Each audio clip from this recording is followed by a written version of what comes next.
ஊருக்கு பயந்து அக்கா தான் கூட பிறந்த தம்பிக்கு செய்த கொடூரத்தை கேட்டா நீங்களே ஆடி போவீங்க.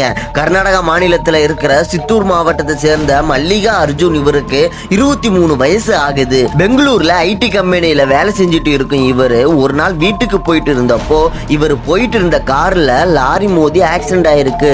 இதுல பலத்த காயமடைஞ்ச இவரு பக்கத்துல உள்ள ஒரு ஹாஸ்பிட்டல்ல சேர்த்து இருக்காங்க.